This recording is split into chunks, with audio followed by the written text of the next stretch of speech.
সুমাইয়ার বয়স ৮ বছর। সে নদীর পাড়ের একটি ছোট্ট গ্রামে থাকে। তার সবচেয়ে প্রিয় বন্ধু হল একটি কিউট কচ্ছপ, নাম তার কচু।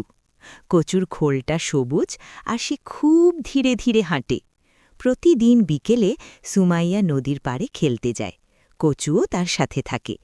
তারা নদীর পানিতে কাগজের ছোট নৌকা ভাসাতে খুব ভালোবাসে।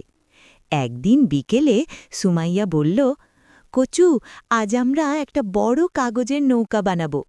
কচু খুশি হয়ে বলল, হ্যাঁ, বড় নৌকা।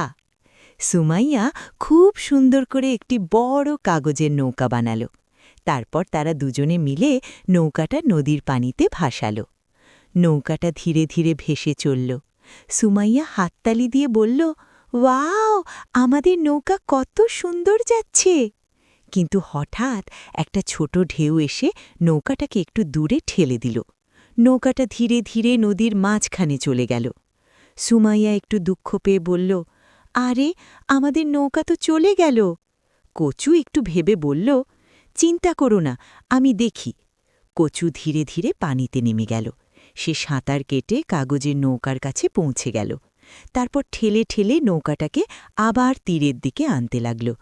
সুমাইয়া আনন্দে বলল, ইয়ে, কচু পেরে গেছে। কিছুক্ষণ পর কচু নৌকাটাকে তীরে এনে দিল। যদিও নৌকাটা একটু ভিজে গেছে, তবুও সেটা এখনো ভাসছে। ঠিক তখনই গ্রামের একজন জেলে কাকু পাশ দিয়ে যাচ্ছিলেন। তিনি হেসে বললেন, তোমাদের বন্ধুত্ব তো বেশ মজার।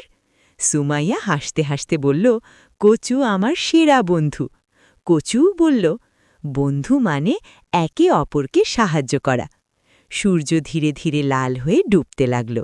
সুমাইয়া আর কচু নদীর পাড়ে বসে তাদের নৌকাটাকে আবার পানিতে ভাসাল। সেদিন সুমাইয়া বুঝল, সত্যিকারের বন্ধু কখনো পাশে থাকতে ভুলে যায় না। নৈতিক শিক্ষা: সত্যিকারের বন্ধু সব সময় সাহায্য করে এবং পাশে থাকে।